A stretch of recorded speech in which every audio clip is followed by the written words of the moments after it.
You know, when you're getting ready to go on a trip and you pack, you get all your stuff organized, you let people know you're going away, you tell them your itinerary. In other words, you prepare. Well, it's really no different if you find that you're going to go to the hospital, maybe you have to be in rehab for a little bit. You need to prepare. Only this time, your luggage needs to include your medical toolkit. So I know you're wondering, what's a medical toolkit? Well, stay tuned because our guest today is going to tell you what it is and what it needs to include. Stay tuned.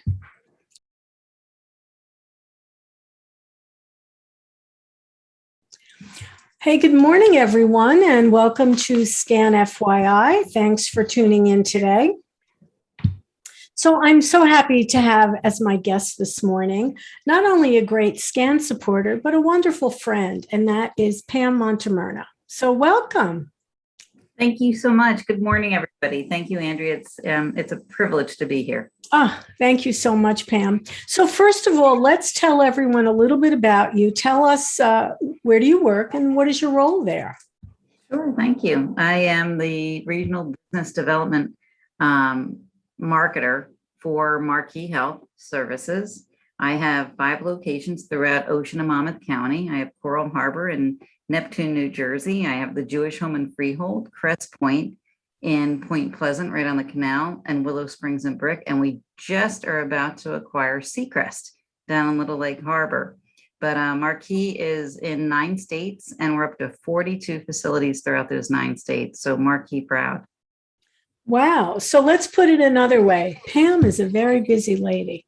To say the least. That's for sure. So I really appreciate you stopping by this morning. Really. Thank you for the invite. So let's talk about this. So a medical toolkit, and I love the name. First of all, what do you mean by that? A medical toolkit. So these last 2 years have been rough on all of us. Yes. Nobody could prepare for what we went through. But that's almost every day in healthcare.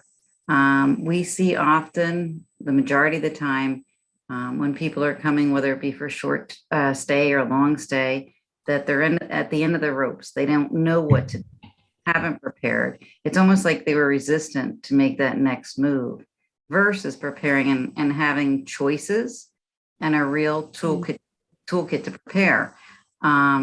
Every day I see different cases. I mean, I can give you case after case of where people are just frazzled, whether it be from a financial standpoint, whether it be a choice standpoint, you name it. And that's the worst time to make a decision is when you're under crisis management. Absolutely. Yeah.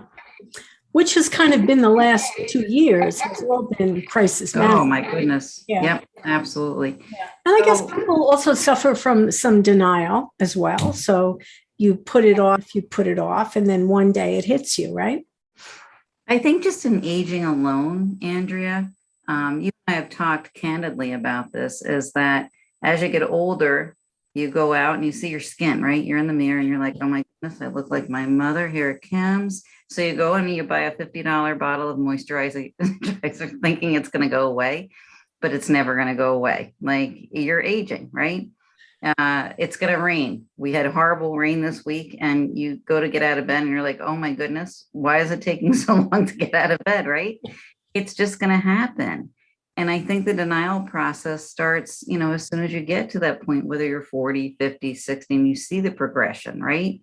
So when I say a toolkit, you really have to start planning as early as 40s and 50s and 60s. I'll give you an example. As you get older, are you going to keep that big house? Are you going to keep that big house with the 4 bedrooms and the 2 baths, that big yard that somebody's going to take care of? Or are you going to start down? Are you going to start looking at 55 and older communities that can do a lot of that work for you? So making those choices before that time hits, I think, is so important. Right. The piece, which is really huge, especially in healthcare, is making sure that you know what you want. Whether it be from a financial standpoint, do your children know what you want? Do you have something in place like a financial proxy?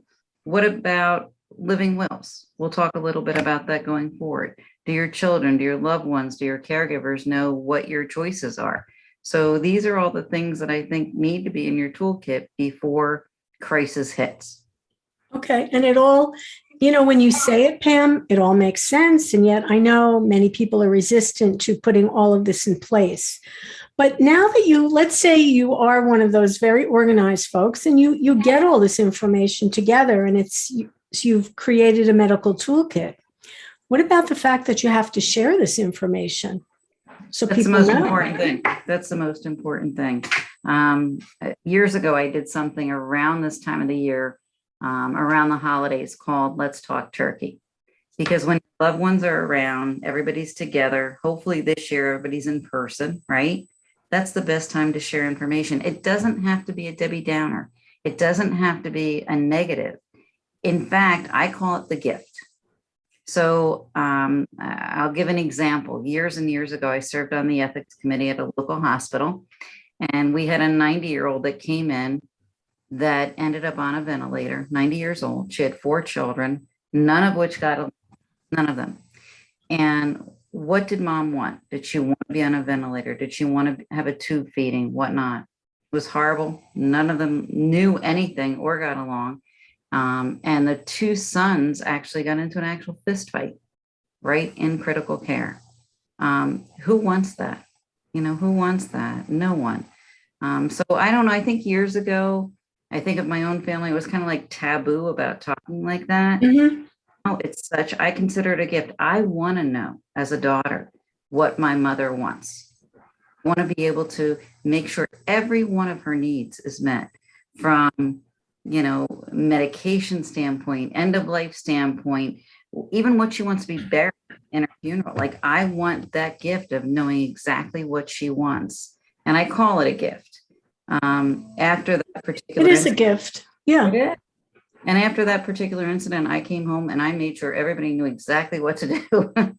Because that on my children, Because I feel like the opposite of making that a gift, it's a burden. It's a burden for everyone in your family who doesn't know what you want, has to guess what you want.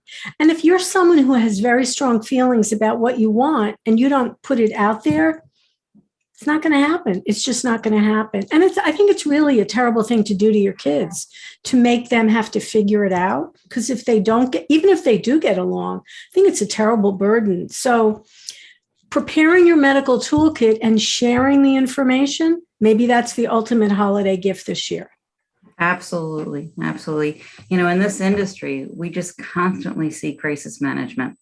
You see caregiver breakdown, right? That's a definite. Yeah. In the last 2 years, people weren't getting the care that they needed. They were afraid to go to doctor's offices. Offices were closed. Elective surgeries were closed. People definitely went, as far as like disease management, I can tell you that the acuity level has gone sky high. And now we're seeing a lot more long-term care conversions because people didn't get the care that they needed. And whatever their disease might have been, it progressed. Yeah. Very unfortunate. Yeah. Yeah. And the other thing I think that we're very fortunate now is the World Wide Web. Like, there's so much information at our fingertips. Oftentimes we do a questionnaire when our residents come in, whether it be the resident themselves or the family. How did you hear about us? And they said, well, we researched, we looked at star ratings, we looked at the comments, the Google reviews, what have you, and that's how we chose you. So we have a very educated consumer out there, whether it be buying a television, an iPhone, have, but healthcare also, please do your research. I tell that to everybody that I come in contact with. Well, we've done many scan FYIs, and we've had some of your colleagues on here and many people in the healthcare industry. And, everyone does say the same thing. You don't wait till the day of or the day before when there's an emergency. There's a lot of information out there. So prepare yourself. This is maybe part of your toolkit also. Do some research. Yeah. So if you have to make a choice about where to have your surgery, what hospital, what rehab, it's in there. Absolutely. Excuse me. Let's talk a little bit about doing that research, Pam. Okay. So when you're going on vacation, I'm about to leave, in fact, in a couple of days to go to Boca Raton, super excited. Finally, after COVID, I'm going away for 4 days. It's Good for fun, you. right? I'm doing my research on hotels and travel and vacation and whatnot. Or if you're doing research on going to a restaurant, it's fun, right? What about when you need that next level, whether it be home care, 55 and older, Yeah. stuff you have after a surgery, long-term care, memory care, because mom has dementia. It's the same premise. Do your It's not so fun now, but still essential. It's still necessary. Still necessary. Yeah. Absolutely. Making the right choices. You know, who wants to go to a restaurant with a 1 star or a tropical resort that has horrible reviews?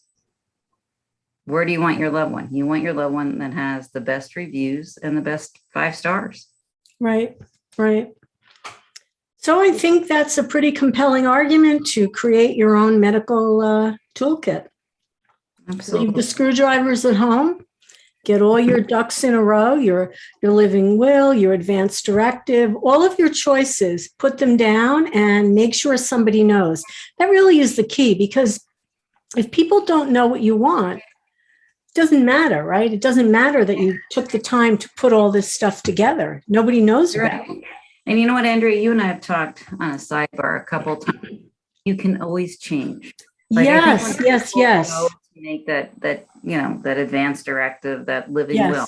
They think this is it. This is done. We're done. But things change. So when you and I were in our 40s, we might have thought one way, right? Then 50s come, we think another way. Then 60s come, then 70s come, then 80s come. Or there's a change in your own family. You can Right. always make choices. So it's not, at least have something at that point, knowing it's not permanent. If, say, a family member and you, for whatever reason, a family member decides that they don't want to be part of the family, you can make those choices. You're not down to it. So, yeah, Pam, that's important to bring up, because it is never a permanent situation. You know, people get married, people get divorced. There could be other children. So many life situations can come into play here. And you're right. How you felt when you were 40, 50, even in your 60s, you could feel very differently as you get older. So you always have the right to make changes, to make additions to your toolkit. Absolutely. Think of it that way. How many times do you see that a loved one passed away and they were married for 50 years and all of a sudden they meet another soulmate? Thank God, right? So things do change. That's right. So we have to change with it. So our toolkit's going to change. But the point is, create a toolkit, be prepared. And you know what? Do it for the people that you love. Do it for your family, and make it the ultimate gift this year. You're spot on as always, Andrea. Oh, thank you, Pam. I think it's a great idea. It's the right gift for everyone. It really is. Well, the other thing is really, you know, making sure that you take care of the most important thing is your body, mind, and soul. And that's why SCAN is so important. And I'm so passionate about this organization, because as you get older, you have to take care of yourself. You know, you have to get out there. You have to be active. You have to watch your diet. And most important is companionship. And that's what SCAN offers. We are so blessed in this community to have such an amazing. Thank you. Well, we know that socialization is extremely important for people at all ages, but especially as you're older. And what if you're living alone and you don't have family around you? You need it. Maybe you think you don't need anybody, but no, you're so wrong. You do. We all need people who need people. It's true. And that's what SCAN is all about. We are always fighting senior isolation at every level, and hoping to work on you in your mind, body, and spirit. And you do it so well. Well, thank you. I appreciate that. I mean, part of the reason for doing SCAN FYI is the opportunity to bring lots of people like yourself, you know, to give little snippets of information to the community that they might not always have an opportunity to hear. So that's why we do this. Yeah. So thank you, Pam. Pam. Caregiver breakdown every day. I just witnessed it myself. Afternoon, I had a manager of a medical office, and you know, it's so funny. 3 years ago, her father fine. And throughout COVID, was very, very sick. She had to give up her home, move in with him. She's over 60 herself, has to work. And she just needed resources. She had nowhere to go. And I see case by this every day. So that's why when I say this toolkit, it's so important, because you just don't know. You don't know what tomorrow's going to bring. I think one thing we've learned about during this pandemic is that there's a lot of uncertainty in the world, and you want to be ready. You need to be ready. That's the bottom line. So excellent advice today, Pam. I love the idea of the medical toolkit. So thank you very much for sharing that. It was my pleasure. It's great to see you again, even though via Zoom. Hopefully next time it'll be in person. You think? Yes, that would be something. So my guest today was Pam Montemurno, and we thank you again for being with us. And remember, everyone out there, if it's important to you, it's important to us. I'm Andrea Tarr. We'll see you next time on Scan FYI. Bye, everyone. Bye, Pam. Bye. Thank you, everyone.